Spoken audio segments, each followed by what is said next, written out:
La Guerra de la Triple Alianza cerró una etapa de la historia paraguaya y abrió otra. Esta guerra, que duraría 5 años, devastó al Paraguay en una medida desconocida en la historia americana, truncando todos los sueños de superación económica y cultural de la nación. La parte más dura fue la de crear un nuevo país sobre las ruinas de una patria muerta. La voluntad de sobrevivir, estimulada por tanto infortunio, se sobrepuso al desaliento, y el Paraguay inició una nueva etapa en su vida. Como diría el doctor Oscar Cray, el proceso en nuestra historia no ha sido un proceso en línea recta. Por el contrario, ha sido una larga sucesión de avances y retrocesos seguidos de nuevos impulsos hacia adelante.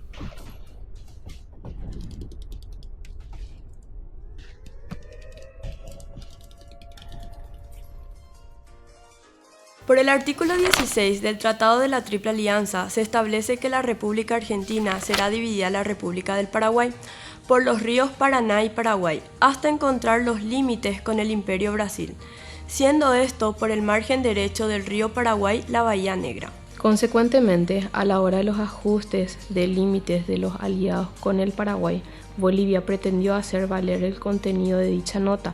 Para el efecto fue acreditado el doctor Mariano Reyes Cardona ante la Cancillería Imperial primero, posteriormente ante el gobierno argentino, investido con el rango de enviado extraordinario y el ministro plenipotenciario. Itamaratu, con nota del ministro Manuel Francisco Correa, delegación de Bolivia en Río de Janeiro, clarificó el alcance de la comunicación aliada, alegando que ella garantizaba a Bolivia no su derecho sobre el Chaco, sino el derecho de exponer sus reclamaciones, cualquiera que ellas fuesen, que de garantizar lisa y llanamente los pretendidos derechos hubiera significado otorgar a Bolivia el carácter de un aliado, sin obligaciones pero con derechos, que, consecuencia, Bolivia podía exponer sus reclamaciones y probarlas con justos títulos ante cualquiera, incluso ante el Paraguay. El plenipotenciario argentino en Río de Janeiro, Bartolomé Mitre, se opuso igualmente a la participación boliviana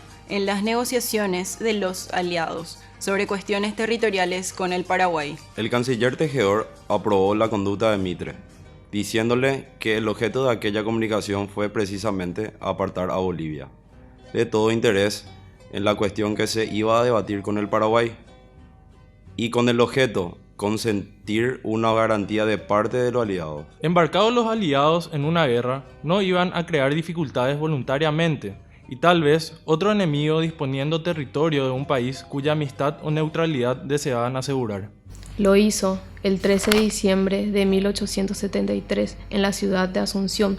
Por parte de nuestro país lo hizo el ministro de Relaciones Exteriores, don José del Rosario Miranda. El tratado, que consta de 43 artículos, en su considerado que ambas repúblicas desean confirmar en los más formales términos de los vínculos de paz, unión, amistad, restablecidos entre ambas naciones por el hecho de la conclusión de la guerra y por lo estipulado en el acuerdo preliminar de 1870, resolviendo las cuestiones pendientes y conveniendo en que las bases que deban servir para sus mutuas relaciones entre los futuros, de modo que se evite toda nueva perturbación de la concordia y fraternidad que deban reinar entre los pueblos vecinos enlazadas por la comunidad de origen, de idioma, de instituciones, de interés, resolvieron celebrar un tratado definitivo de paz, amistad, comercio y navegación. Por el artículo primero se establece que habrá paz y amistad perpetua entre la República del Paraguay, su gobierno y ciudadanos por una parte,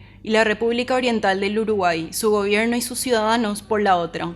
Por el artículo segundo, el Paraguay reconoce como deuda suya: 1. El importe de los gastos de guerra hechos por la República Oriental del Uruguay para la campaña del Paraguay. 2. El importe de los daños y perjuicios causados por la guerra a los ciudadanos y demás personas amparadas por el derecho de la República Oriental. Por el artículo 25 se establece que todos los ríos navegables de la República del Paraguay quedan abiertos para el comercio honesto de los buques orientales, y todos los ríos navegables de la República Oriental quedan abiertos para el comercio honesto de los buques paraguayos. Cuando la Argentina pretende acceder de la misma forma en que el Imperio de Brasil, que domina el campo militar, y entre bastidores, el diplomático decide por sí mismo lo que se entiende su perfecto derecho en los tratados de 1872. La Argentina se encontró con la raya del río Pilcomayo, que su aliado no lo consiente pasar. La expansión territorial hasta la Bahía Negra, adjudicada a la Argentina en el Tratado Secreto artículo 16, no era más que una promesa del imperio, pero sin intención de satisfacción, en cuanto a las circunstancias lo permitiesen. En efecto, el famoso dictamen de la sección de negocios extranjeros del Consejo de Estado del Imperio del Tratado de 1965 vendría a determinar la posición brasileña ante su aliado del sur. De modo que después de servirse de Buenos Aires para destruir al Paraguay, la intención es atraer a Bolivia a contrarrestar las concesiones hechas en Argentina. En ambos casos, el precio ofrecido eran las tierras paraguayas. Don Carlos Loizaga, su misión era reclamar Misiones, comprendido entre Bahía Negra hasta 63 grados de longitud, frente a Corrientes, y si esta condición no fuese aceptada, tenía que ceder Misiones a cambio de que por parte de Argentina reconociera que todo el Chaco hasta Bermejo, y si esto no era concedido, deberían de retirar sus fuerzas militares y evacuar la Argentina, la Villa Occidental y la postergación por 10 años. Tejedor le dijo a Loizaga que no podía atender a sus peticiones, entonces se pidió nuevas instrucciones y le mandaron a que se retiren. En un ambiente caldeado por la discordia política, llegó a Asunción el general Mitre, a quien el presidente Sarmiento le encomendó que terminara en el Paraguay la obra iniciada en Río de Janeiro. Las instrucciones de que era portador le prohibían admitir discusión alguna para que el ajuste de límites, como no fuera sobre la Villa Occidental o cualquier otra posesión del lecho del Paraguay, después del año 10, en la margen derecha del río, desde el Pilcomayo hasta Bahía Negra. El primer paso de la negociación, sostenida por el canciller José del Rosario Miranda, fue protocolizar la renuncia del Paraguay a toda discusión sobre Misiones, declarándose que la única dificultad a resolver era la de los límites en el Chaco. En este punto, alentando al negociador paraguayo por el apoyo brasileño, rechazó las pretensiones argentinas sobre Villa Occidental, como sobre cualquier territorio al norte del Pilcomayo. Jovellanos declaró que preferiría retirarse de la presidencia antes que ceder una pulgada más y propuso como línea definitiva el Pilcomayo o el sometimiento a arbitraje de todo el Chaco desde el Bermejo hasta la Bahía Negra. El plenipotenciario brasileño por su parte declaró que sus instrucciones le autorizaban a apoyar las reclamaciones argentinas solamente hasta el Pilcomayo.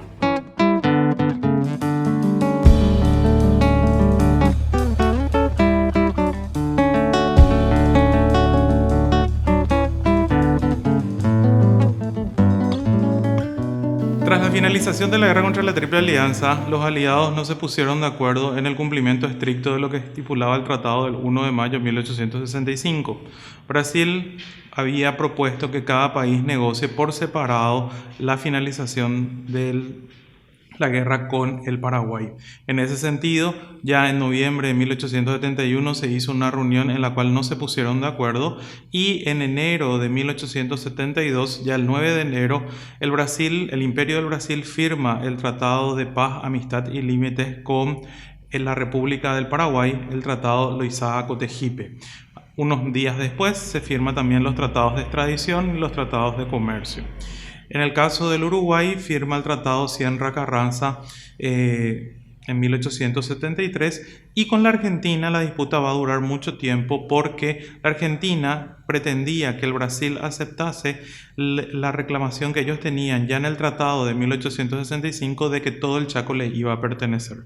Brasil desconoce ese acuerdo, se envía incluso al expresidente Bartolomé Mitre en una misión especial a Río de Janeiro, fracasa la misión Mitre llega a Asunción a comienzos de 1873 con el propósito de negociar directamente con el gobierno paraguayo, no se logra mayores avances y se envía a Jaime Sosa Escalada como emisario para negociar con el representante argentino.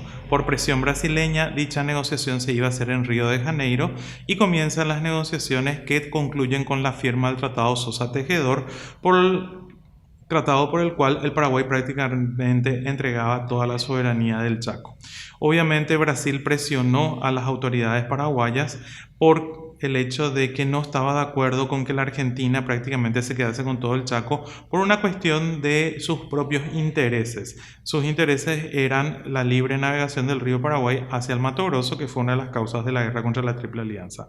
Por lo tanto, ese tratado fue rechazado a mediados de 1875 y luego de varias negociaciones en Buenos Aires se firma finalmente el Tratado Machain-Irigoyen, que establece una zona que le concede a la Argentina entre el Bermejo y el Pilcomayo al norte del Río Verde para el Paraguay, y una zona que iba a ser sometida al arbitraje del presidente de los Estados Unidos, Rutherford B. Hayes, que estaba comprendida entre el río Pilcomayo y el río Verde. Con ese tratado Machain-Irigoyen, unos meses después, concluye la ocupación de la ciudad de Asunción el 22 de junio de 1876, pero finalmente las negociaciones entre los aliados y el Paraguay concluyen con el laudo Hayes del 12 de noviembre de 1878. A tal efecto, nuestro gobierno comisionó al joven Jaime Sosa y el argentino al propio doctor Tejedor. El imperio, por su parte, confía la defensa de su política a los vizcondes de Río Branco y de Caravellas. Nuestro comisionado, el joven Jaime Sosa, recibió 5 instrucciones. 1. Queda autorizado a negociar, ajustar y firmar el Tratado de Límites con la República Argentina. 2. Aceptar la línea divisoria por parte del Alto Paraná, por la mitad de la corriente del canal principal de dicho río, desde su confluencia con el río Paraguay, hasta encontrar los límites del Imperio del Brasil, por la margen izquierda, perteneciendo las islas Apipe a la República Argentina y la Yacyretá a la del Paraguay, sin perjuicio de los arreglos que se hagan sobre la demás isla. 3. Reconocerá las propiedades acordadas por el gobierno argentino en la Villa Occidental, sin perjuicio de tercero. 4. Hará todos los esfuerzos posibles para obtener la devolución de la Villa Occidental en el estado que hoy se halla, sin indemnización de clase alguna. 5. Cederá la isla de Atajo a Cerrito a la República Argentina, haciendo todo lo posible para obtener la declaración explícita que en ella no se hagan trabajos que perjudiquen la libre navegación y que los dos canales serán comunes a ambas repúblicas. Estas instrucciones llevan fecha 21 de agosto de 1874 y están escritas por el vicepresidente en ejercicio de la presidencia Salvador Jovellanos y su ministro Juan Gil. Sin embargo, el presidente Jovellanos entregó una instrucción secreta a Jaime Sosa, revocando sus instrucciones oficiales, y le autorizaba a confabularse con el ministro Tejedor y ceder a la Argentina la Villa Occidental hasta el Río Verde. El Brasil insinuó que representara a la Argentina el propio ministro de Relaciones Exteriores, Carlos Tejedor, intransigente sostenedor de la línea del Río Verde, con el cual consideraba imposible todo arreglo, de acuerdo a las instrucciones oficiales de Sosa, y que de tal suerte facilitaría sin quererlo su designio de prolongar la ocupación militar del Paraguay. El gobierno argentino, por su parte, no aceptó la invitación sino después que Sosa aseguró por escrito sus verdaderos propósitos. Sosa, quien el cambio político operado en el Paraguay no podría arredrar, persistió en desempeñar el papel que el anterior presidente le había asignado. Él escribió a Jovellanos: los hombres del imperio están íntimamente persuadidos de que harán de mí lo que quieran, y tan cierto es que ni siquiera me hacen caso ni me conceden importancia alguna, creyéndome persona de la familia, y no tienen por qué reprocharnos esta conducta, desde que no hacemos con ellos sino exactamente lo que ellos hacen con nosotros. Una vez Tejedor en Río de Janeiro, en las negociaciones que inmediatamente se entablaron, Sosa se comportó como mero vocero del vizconde de Río Branco, presidente del consejo, y del vizconde Caravecas, ministro de Relaciones Exteriores, los cuales les instruían con minuciosidad antes de cada conferencia. En un informe que envió el presidente Gil, le informó a los brasileños, le aconsejaban a resistir a cualquier proposición presentada por Tejedor, y agregaba: ellos emplean la astucia y el ministro paraguayo la ficción y el disimulo. Sosa tenía que sostener con todo brío la línea del Pilcomayo y alegar que el Paraguay deseaba la indefinida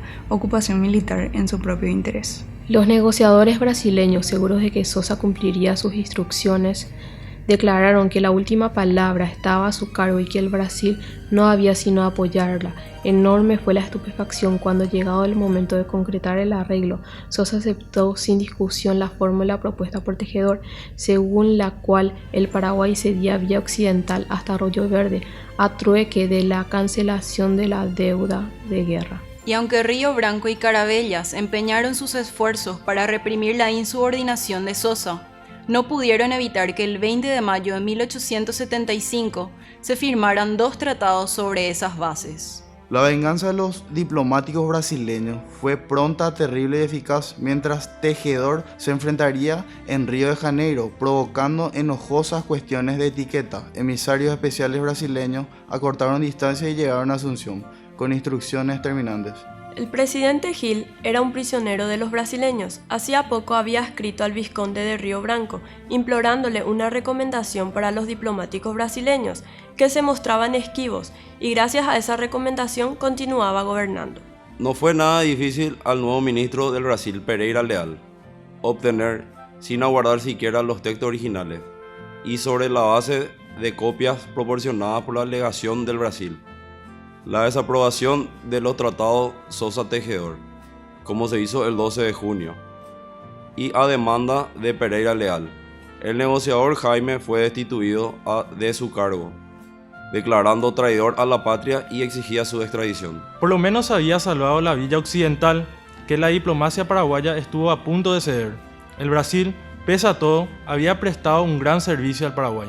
El canciller argentino Bernardo de Irigoyen asumió personalmente la representación de su país, y el Brasil designó a su ministro en Montevideo, Aguiar, para intervenir en las negociaciones. Machain se aprestó a repetir la comedia de Río de Janeiro, pero Gondín, ministro entonces en Buenos Aires, no se dejó engañar, tomó una cañonera y fue a Asunción, donde creía conservar intacta la maquinaria de su predominio. La cañonera varó, y eso permitió a los agentes argentinos precaverse. Cuando, promovido por la legislación brasileña, iba a estallar un movimiento revolucionario, el ministro Derqui hizo bajar las tropas argentinas de la villa occidental y las puso a disposición del gobierno. El movimiento fracasó. Gil, envalentonado, envió a Buenos Aires a José Falcón con nuevas instrucciones que demostraban hasta qué punto se había entregado a la influencia argentina. Machain debía ofrecer todo el Chaco a cambio de franquicias aduaneras. Falcón llegó con retraso, pues Irigoyen y Machain firmaron el 3 de febrero de 1876 los tratados de paz de límite y de amistad. Comercio y navegación, el Paraguay cedió a la Argentina hasta el brazo principal del Pilcomayo y aceptaba el arbitraje de los Estados Unidos sobre territorio comprendido entre los ríos y el Verde.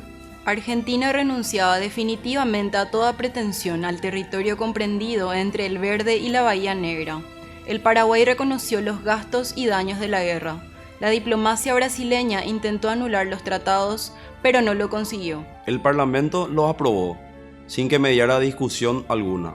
El Brasil se aprestó a efectuar la evacuación militar del Paraguay, que era su consecuencia. Benjamín Aceval fue comisionado a Washington para defender los derechos del Paraguay. Saqueados los archivos paraguayos, el alegato tuvo que ser forzosamente pobre. Casi toda la prueba aducida fue sobre los territorios del sur del Pilcomayo, sujetos durante toda la época colonial al dominio paraguayo, y donde la República mantuvo desde 1811 numerosos fuertes y poblaciones hasta el Bermejo. También Aceval demostró el mejor derecho paraguayo sobre el territorio de Misiones, que en 1811 dependía de Asunción, y que, por el Tratado Machain-Irigoyen, el Paraguay había cedido a la Argentina. Con todo el modesto alegato, bastó para destruir las pruebas argentinas. Era tan pobre la documentación argentina, confesó uno de los diplomáticos argentinos, que hubo que buscar otros datos dentro del plazo apremiante del tratado. El ministro García informó a su gobierno que las pruebas paraguayas vienen a destruir completamente la argumentación argentina, sostenida en el memorándum del general Mitre, memoria del señor Carranza y escrito de los señores Telles y Saravia. El presidente Hayes dictó su fallo el 12 de noviembre de 1877, en vista de las exposiciones y documentos presentados por García y Aceval. Hago saber, decía, que yo, Rutherford Hayes, presidente de los Estados Unidos de América, habiendo tomado en debida consideración las referidas exposiciones y documentos, vengo en decidir por la presente que en la expresada República del Paraguay tiene legal y justo título a dicho territorio, situado entre los ríos Pilcomayo y Verde, así como la Villa Occidental comprendida dentro de él. En líneas generales, lo que se puede ver es que las negociaciones de los tratados de paz con los tres países de la Triple Alianza tras la finalización de la guerra en marzo de 1870 no se llevaron a cabo como estaba estipulado en el Tratado de 1865. Las negociaciones se hicieron por separado, primero con el Brasil, luego con el Uruguay y finalmente con la Argentina, que era la que tenía la intención de quedarse con todo el territorio chaqueño, intención que no se pudo lograr gracias a la diplomacia paraguaya con la colaboración de la diplomacia brasileña, que no quería que la Argentina quedase como copropietaria de una gran extensión de la soberanía del río Paraguay, porque iba a obstaculizar el comercio que ellos necesitaban hacia el Mato Grosso.